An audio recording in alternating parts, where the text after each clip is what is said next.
I've got big news for you, Shepard. Captain Anderson is stepping down as commanding officer of the Normandy. The ship is yours now. She's quick and quiet, and you know the crew. Perfect ship for a Spectre. Treat her well, Commander. I'll take good care of her, sir. I know you will, Commander. I want the truth. Why are you stepping down, sir? You needed your own ship. A Spectre can't answer to anyone but the Council. And it's time for me to step down.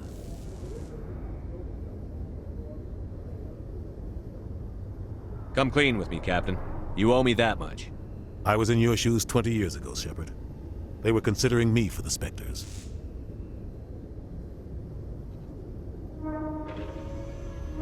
Why didn't you ever mention this? What was I supposed to say? I could have been a Spectre, but I blew it? I failed, Commander. It's not something I'm proud of. Ask me later and I'll tell you the whole story. For now, all you need to know is, I was sent on a mission with Saren, and he made sure the Council rejected me. I had my shot. It came and went. Now you have a chance to make up for my mistakes. I won't let you down, sir. Saren's gone. Don't even try to find him. But we know what he's after. The conduit. He's got his Geth scouring the Traverse looking for clues. We had reports of Geth in the Pharos system shortly before our colony there dropped out of contact, and there have been sightings around Noveria. Find out what Saren was after on Pharos and Noveria. Maybe you can figure out where the conduit is before he does. The Reapers are the real threat. I'm with the Council on this one, Shepard. I'm not sure they even exist. But if they do exist, the conduit's the key to bringing them back. Stop Saren from getting the conduit, and we stop the Reapers from returning. I'll stop him. We have one more lead. Matriarch Benezia, the other voice in that recording. She has a daughter, a scientist who specializes in the Protheans. We don't know if she's involved, but it might be a good idea to try and find her. See what she knows. Her name's Liara, Dr. Liara Tassoni. We have reports she was exploring an archaeological dig on one of the uncharted worlds in the Artemis Tau cluster. Sounds like we should head for the Artemis Tau cluster. It's your decision, Commander. You're a Spectre now. You don't answer to us. But your actions still reflect on humanity as a whole. You make a mess and I get stuck cleaning it up. I'll take care of Saren. You take care of the political fallout. Not exactly the answer I was looking for, Shepard. Remember, you were a human long before you were a Spectre. I have a meeting to get to. Captain Anderson can answer any questions you might have.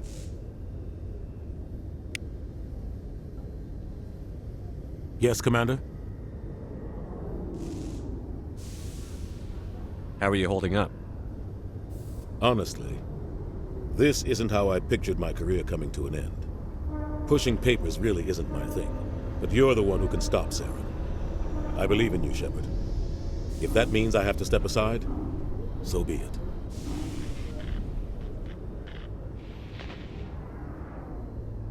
Tell me what happened with you and Saren 20 years ago. It's close to 20 years ago now. Ambassador Goyle was our representative here on the Citadel. Like Udina, she wanted to get a human into the Spectres. She chose me. The Council sent Saren to keep an eye on me and evaluate my performance, just like they sent Nihilus to keep tabs on you. Why weren't you honest with me? It's not something I'm proud of. I had a chance to become the first human Spectre, and I failed. Saren made sure of that. I think I deserve the whole story. We had intel on a rogue scientist being funded by Batarian interests.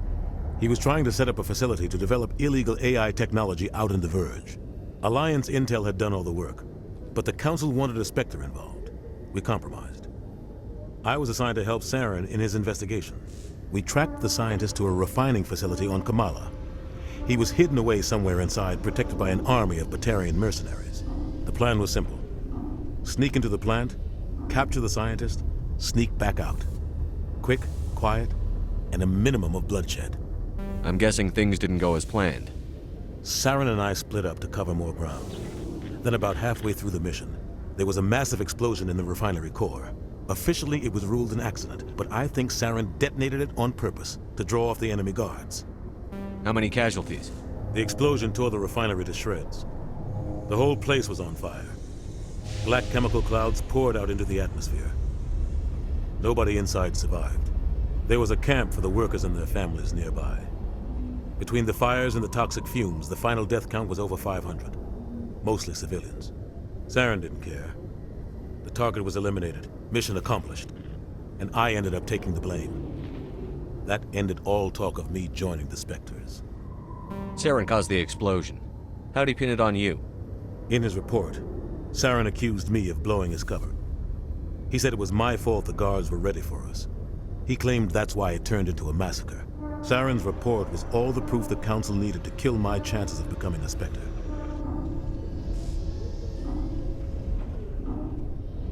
Don't blame yourself, Captain. I don't. I blame Saren. I think he wanted things to go bad. He was looking for an excuse to blow that refinery. Maybe he just likes the violence. Maybe he was just trying to make me look bad to keep humans out of the Spectres. If so, he pulled it off. Why'd you let him get away with it? Who do you think the Council was going to listen to? Me? Or their best agent? I had a bad feeling about him right from the start. I should have been more careful. Maybe I could have stopped things before they got out of hand. Don't blame yourself, Captain. I don't. I blame Saren. I think maybe he just likes the violence. You're right, Commander. It's no good living in the past. How are you holding up? Honestly, this isn't how I pictured my career coming to an end. Pushing papers really isn't my thing, but you're the one who can stop Saren. I believe in you, Shepard. If that means I have to step aside, so be it. Any extra intel you can give me on our colony at Pharos? The entire planet used to be one giant Prothean city, mostly ruins now. But some of the infrastructure is still intact. The colony tried to build on what the Protheans left behind. We lost all contact with them when the Geth attacked. What do you know about the Artemis Tau cluster? Not much. I've never been there myself. A handful of systems with a few small, uncharted worlds, but no real colonies. Might not be easy finding Dr. Tassoni out there. My advice is to look for the world with the Prothean ruins. What can you tell me about Novaria? Novaria's trouble. Always has been. The whole planet's basically a center for corporations to conduct illegal research. Watch your back there, Shepard. Spectres are about the only form of Citadel authority Novaria respects. But they aren't popular. What do you know about Armiston Baines? Where did you hear that name? Never mind, I don't want to know. Baines is dead. Has been for quite some time. The people I spoke with seemed to think he was still alive. It's not common knowledge. Military's keeping it under wraps. Baines was doing some high-level work for the Alliance. Stuff even I wasn't aware of. One day he turns up dead on a drifting scout ship. Everyone suspects it was foul play, but it was never officially investigated. What can you tell me about the ship? I don't know much about it. You should talk to Admiral Kahoku. One of his crews discovered Baines' body. I spoke to Kahoku. He never brought it up. You should mention Baines the next time you see him. See if he'll tell you anything. Is there anything else, Commander? I should go. I'll be here if you need anything. Celebrations are being planned for the anniversary of the end of the Rachni Wars. Many Council worlds, particularly Asari and Solarian colonies, will hold victory parades to commemorate.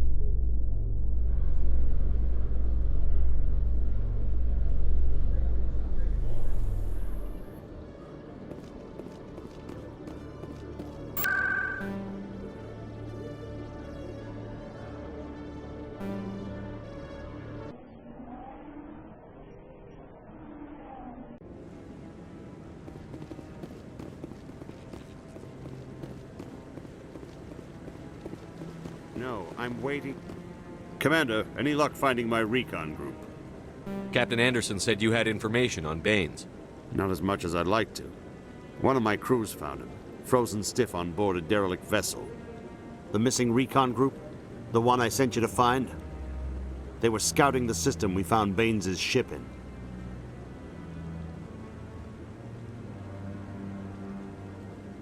You should have mentioned this earlier, Admiral.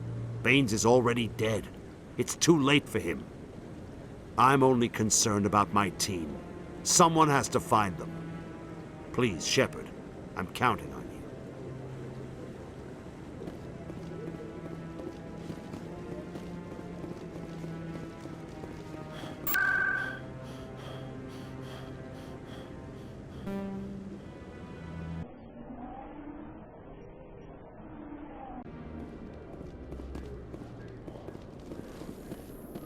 In a further development in the Eden Prime investigation, the Council has reportedly revoked the Spectre status of one of its operatives. While the unnamed operative has not yet been apprehended, a Council spokesman confirmed that corrective actions had been taken.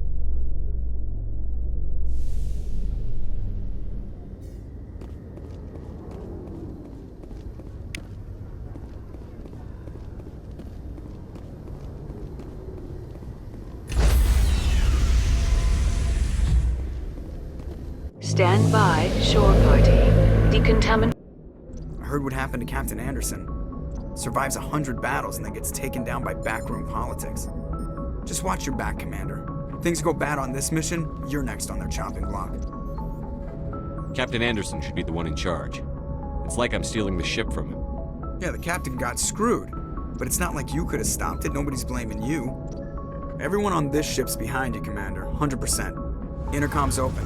If you got anything you want to say to the crew, now's the time. This is Commander Shepard speaking. We have our orders. Find Saren before he finds the conduit. I won't lie to you, crew. This mission isn't going to be easy. For too long, our species has stood apart from the others. Now it's time for us to step up and do our part for the rest of the galaxy. Time to show them what humans are made of. Our enemy knows we're coming. When we go into the Traverse, Saren's followers will be waiting for us. But we'll be ready for them, too. Humanity needs to do this. Not just for our own sake, but for the sake of every other species in Citadel space. Saren must be stopped. And I promise you all, we will stop him. Well said, Commander. Captain will be proud. The captain gave up everything so I could have this chance. We can't fail. Yes, sir.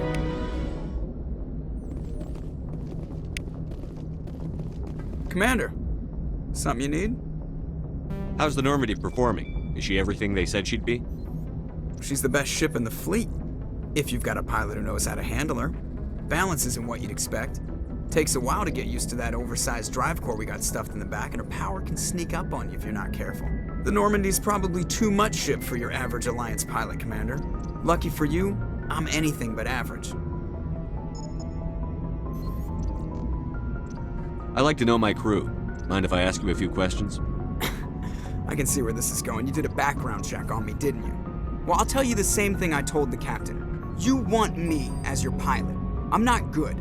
I'm not even great. I am the best damn helmsman in the Alliance fleet. Top of my class in flight school, I earned that. All those commendations in my file, I earned every single one. Those weren't given to me as charity for my disease. I'm sorry, Joker. I didn't even know you were sick.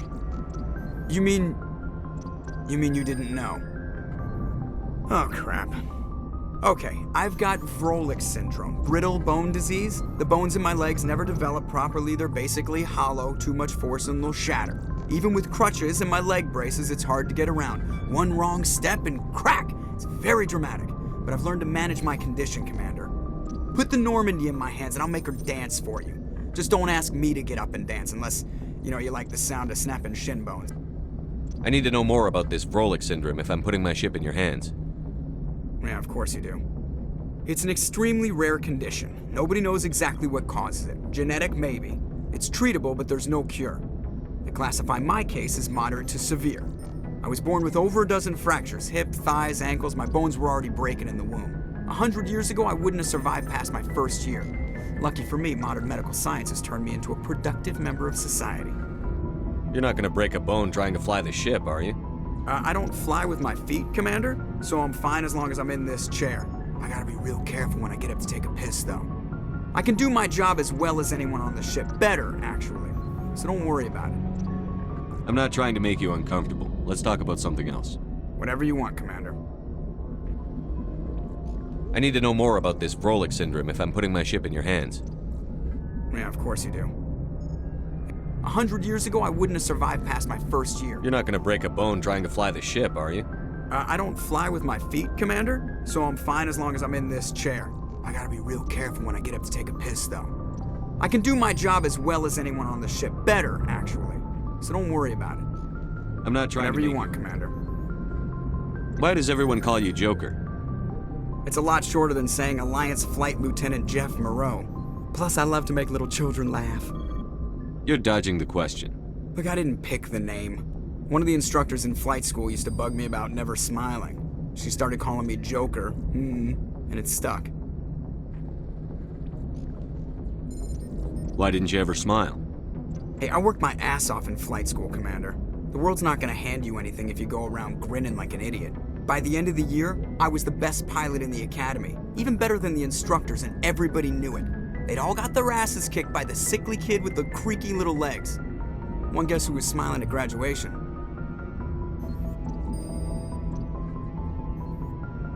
I have to go. All right, see ya.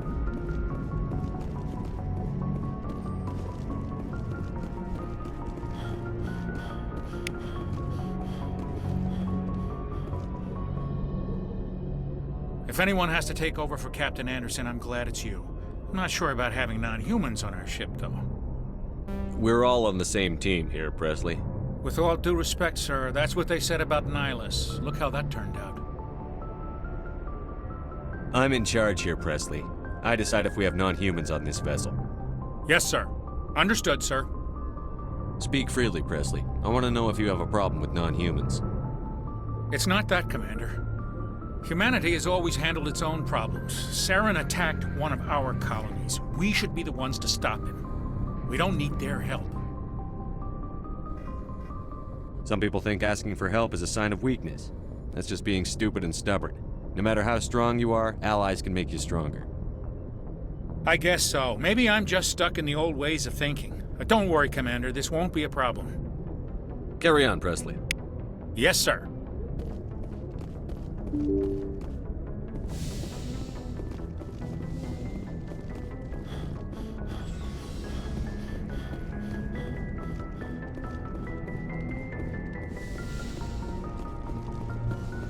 Yes, Commander?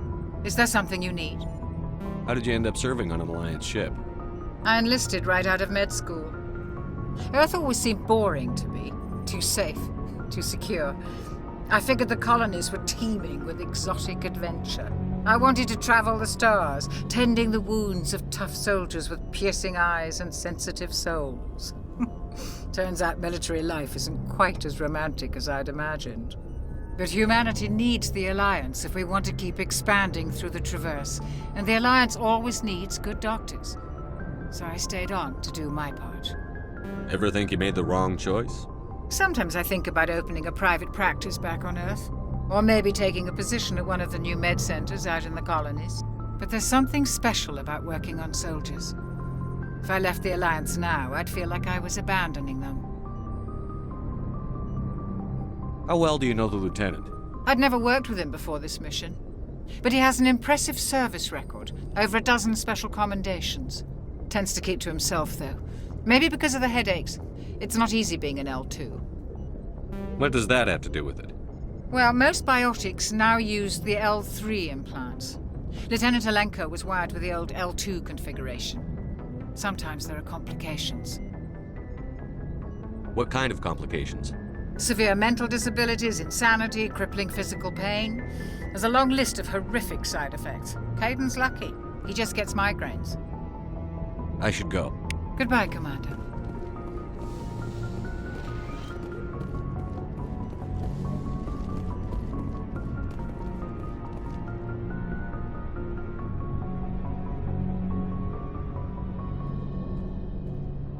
Anything you need, Commander?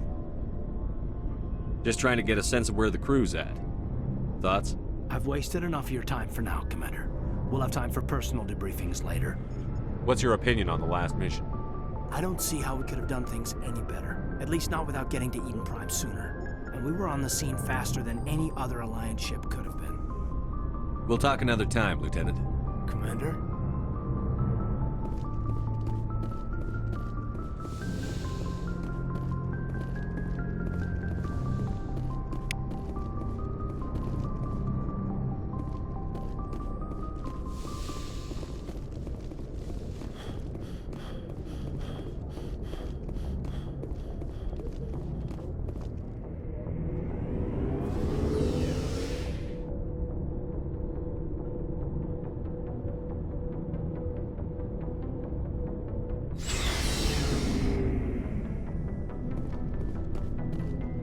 Hey, Commander.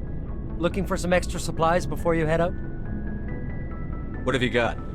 Whatever you want. Armor, weapons, mods. It's not standard Alliance issue, but that's not necessarily a bad thing. Well, as long as you don't mind paying for it. Why should I pay you for my weapons and armor? My stuff doesn't come from the Alliance. I have to purchase it myself, and it's not cheap. Hell, the licenses alone have set me back more than I'd like. But no licenses, no goods. Without the goods, I'm out of a job. What are licenses? Why do you need them? Manufacturers sell licenses. Each license allows me to buy and sell a certain brand of products. I already have several basic ones, but you'll need to buy more if you want me to bring in different brands. Many of the best licenses are hard to get, but they're well worth the cost if you can find them. What do the different manufacturers offer? There are too many for me to keep track of, but each license will explain what it's good for. How often will you get new items? Well, that depends on how many licenses you've purchased, but I'll rotate items on a regular basis regardless. And anytime we land someplace with a big enough port, I'll buy, sell, and trade whatever I can. Check back often. I need to move items quickly, so only the most basic items will be stocked consistently. Let's see what you've got. You bet, Commander.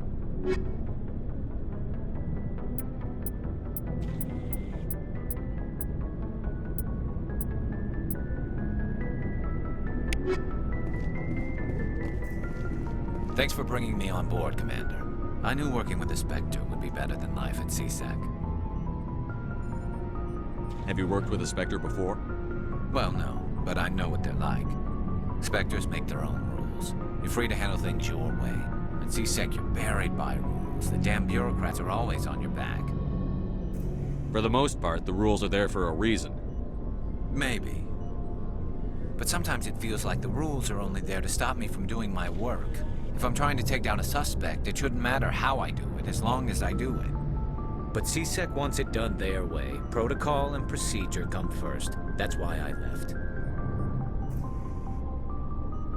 So you just quit because you didn't like the way they do things?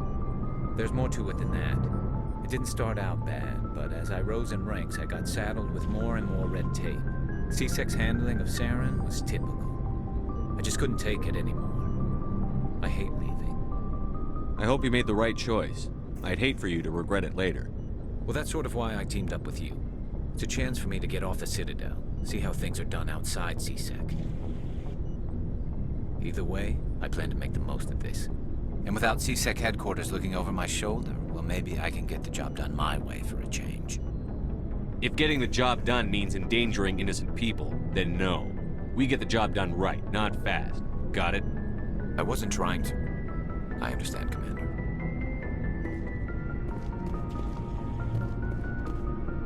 Commander? What's your opinion on the last mission? Kinda wish you'd got there sooner, Commander. No offense, I appreciate the rescue. I just wish... You wish we'd been able to save the rest of your unit? Yes, sir. If I had been more alert, we wouldn't have been cut down by an ambush. The Geth are perfect ambushers. They don't move, they don't make noise, they don't even breathe. Sir, they have flashlight heads. I'll make sure it doesn't happen again. Do you have a few minutes to talk one-on-one? I'm sorry, Commander. I need to get my duty squared away. I wouldn't mind talking more later, though. Dismissed, Chief. Sir. Nice ship you've got, Shepard. What can I do for you? What's your story, Rex? There's no story. Go ask the Quarian if you want stories. You Krogan live for centuries. Don't tell me you haven't had a few interesting adventures. Well, there was this one time the Turians almost wiped out our entire race. That was fun. I heard about that. You know, they almost did the same to us. It's not the same. It seems pretty much the same to me. So your people were infected with a genetic mutation? An infection that makes only a few in 1,000 children survive birth? And I suppose it's destroying your entire species? I suppose it isn't all the same. I don't expect you to understand, but don't compare humanity's fate with the Krogan. I was just making conversation. I wasn't trying to upset you. Your ignorance doesn't upset me, Shepard. As for the Krogan, I gave up on them long ago. The genophage infected us, but it's not what's killing us. Are your people really dying? We're sure not getting any stronger. We're too spread out. None of us are interested in staying in our own system. Lots of species have left their homes and prospered. But they go to colonize new worlds. We're not settlers. We're warriors. We want to fight. So we leave. Hire ourselves out. And most of us never go back. What can you tell me about the genophage? Ask the Solarians if you want details. They made it. All I know, it makes breeding nearly impossible. Thousands die in stillbirth, and most never get that far. Every Krogan is infected, every one. And no one's rushing to find a cure. Why don't the Krogan try to find a cure? When was the last time you saw a Krogan scientist? You ask a Krogan, would he rather find a cure for the genophage or fight for credits? He'll choose fighting every time. It's just who we are, Shepard. I can't change that. Nobody can. So long, Rex. Shepard.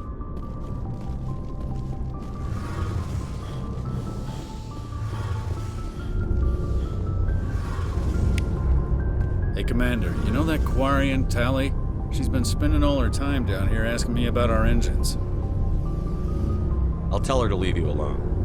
What? No, she's amazing. I wish my guys were half as smart as she is. Give her a month on board and she'll know more about our engines than I do. She's got a real knack for technology, that one. I can see why you wanted her to come along. I figured she'd be a real asset to the team. You got an eye for Tally, Commander, but I'm guessing that's not why you came down here.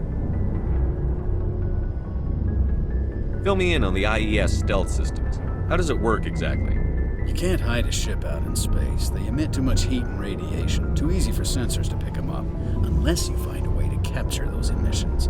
So our stealth systems trap the energy we give off in storage sinks built into the ship itself. No emissions to give away our location. Eventually the sinks have to be vented. More than a few hours silent running and they overheat.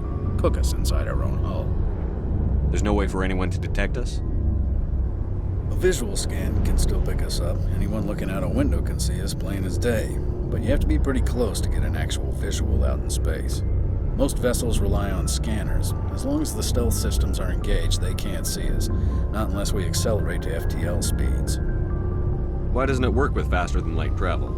Cranking up the FTL blue shifts our emissions, pushes them into frequencies too high to capture in the sinks. As soon as we make the jump, it's like setting off a flare. Sensors can pick up our location whenever we enter or exit FTL flight, but for short-range missions, our stealth systems are amazing, and we've got the only one. Where else have you served, Adams? If you name a class of Alliance ship, I've probably served on it. Everything from dreadnoughts and carriers right down to frigates like the Normandy. My last assignment was on the Tokyo, only a cruiser, but she was a good ship. Couldn't hold a candle to the Normandy, though. Where else have you served, Adams? If you name a class of Alliance ship, I've probably served on it. Everything from dreadnoughts and carriers right down to frigates like the Normandy.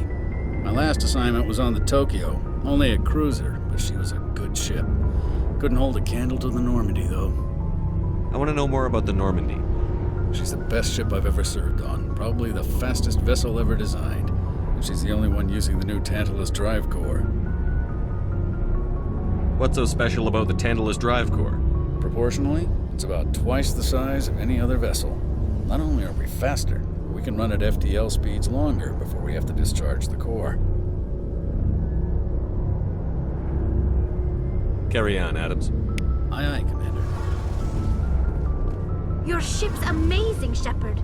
I've never seen a drive core like this before. I can't believe you were able to fit it into a ship this small. I'm starting to understand why you humans have been so successful.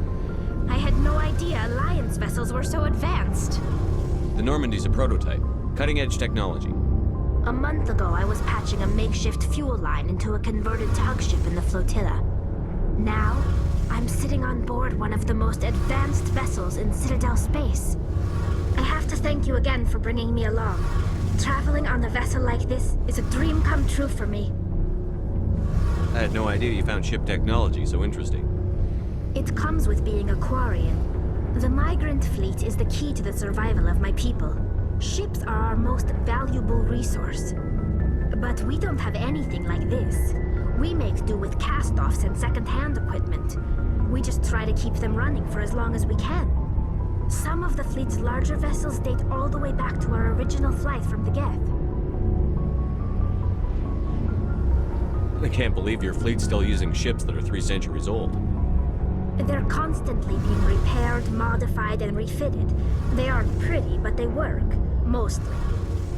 We've tried to make ourselves as independent as possible on the flotilla. Grow our own food, mine, and process our own fuel. But some things we just can't make on our own. A patch to maintain the hull integrity requires raw materials we just don't have. That's why our pilgrimages are so important. Tell me about your people. Our lives aren't easy. Resources are scarce, and we are constantly on the move. Everything we do must in some way contribute to the continuation of the migrant fleet. There are 17 million Quarians in the flotilla, and each of us relies on the others for survival. The bonds among my people are strong. Unfortunately, we have had to surrender many of the freedoms and civil liberties other species take for granted. What kind of freedoms? Well, it's illegal for parents to have more than one child. If our population grows too much, it would strain our resources to their breaking point. Of course, we also can't allow our numbers to become too few. If our population is in decline, the rule against single births is temporarily repealed. In extreme cases of population decline, incentives are even offered to encourage multiple births, though the Conclave hasn't had to take such measures in nearly a century. That's your government. The Conclave is our civilian branch of government. Each ship can elect a representative to serve on the Conclave and make decisions that affect the fleet as a whole. On matters that affect an individual ship, however, the captain has the final say. It's a tradition that dates back to the early days, when the fleet was governed by martial law. Fortunately, most captains nowadays are smart enough to have an elected council from their crew to give them advice and guidance.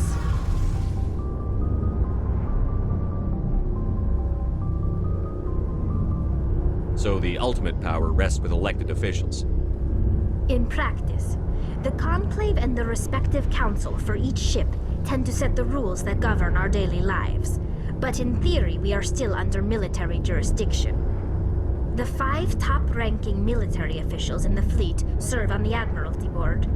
These 5 have the power to overrule any decision by the Conclave in case of emergency. To do so requires unanimous agreement among the Admiralty, and they can only do this once. After that, the entire board must resign their posts. It's a safeguard that served us well, In nearly 3 centuries, the Admiralty Board has only overruled the Conclave 4 times. I want to know more about the Geth. I doubt I can tell you anything you don't already know. It's been almost 3 centuries since they drove my people into exile. All I know is the story of their origins. What they were when we created them, and how they turned on us. Interesting. The Geth were originally created to serve as an automated manual labor force.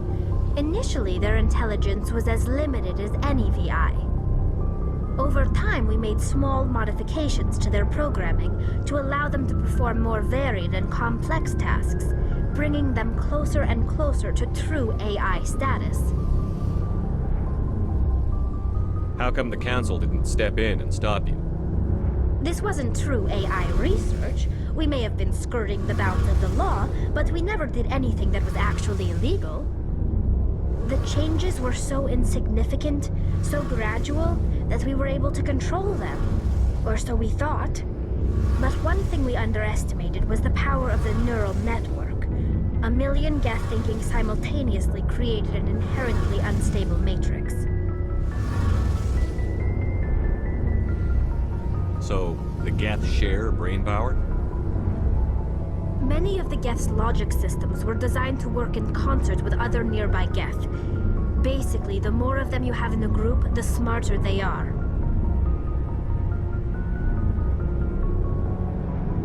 So there's some sort of group consciousness? No, nothing like that. They cannot share sensory data or information. Their programming cannot handle that much simultaneous input. Each Geth maintains an individual awareness and identity. The neural network only operates on a process-based level.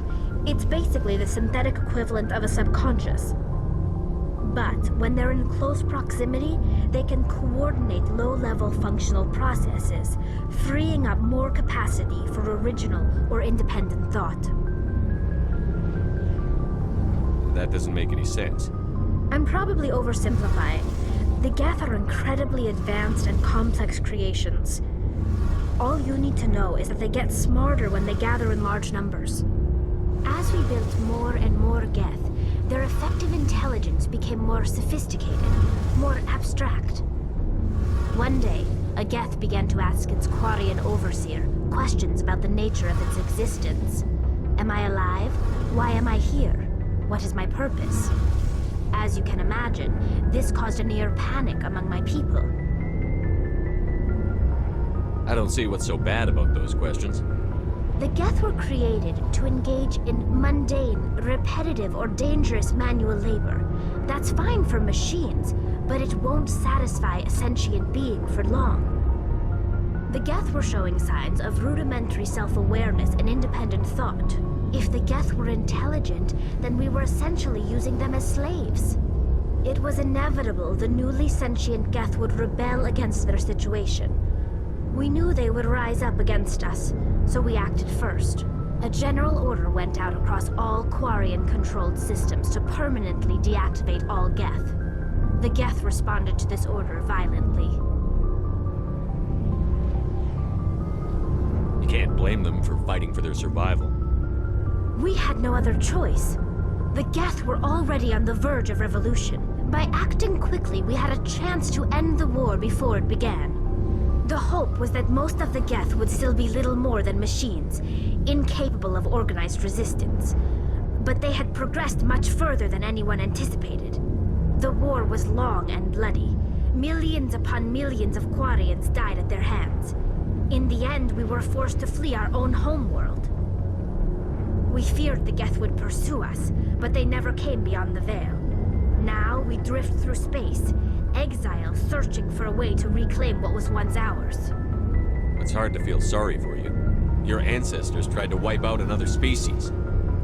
We made a mistake when we created the Geth in the first place, but we did not make a mistake when we went to war against them. If we had not acted, they would have wiped us out. They're a synthetic life form. They have no use for organics. None. Why do you think they cut themselves off from the rest of the galaxy? Why do you think they've killed every organic being who's ever tried to contact them? They didn't kill Saren. What does that tell you? The Geth are not innocent victims in all this. They're the enemy. They want to destroy us. Not just the Quarians.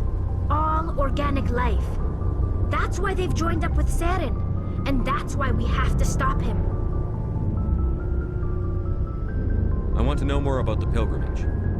When my people reach maturity, we leave our birth ships and seek acceptance with a new crew. It's necessary to maintain genetic diversity among the fleet. But no ship wants to accept someone who will be a burden on them. So, to prove our worth, we embark on a pilgrimage. We set out alone, leaving the flotilla and our families behind us.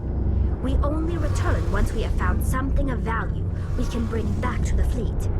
This is presented as a gift to the captain of the respective ship we wish to join. If the gift is accepted, we are welcomed into the crew. Can a captain choose to reject the gift? That doesn't happen often. Most captains are eager to increase the size of their crew. It increases their own standing in our society. Even when a gift is not particularly valuable, the captain usually accepts it out of a sense of tradition. However, there is a stigma to presenting a substandard gift. It's not the best way to make a good impression on a new community. Most pilgrims don't return until they find something worthwhile.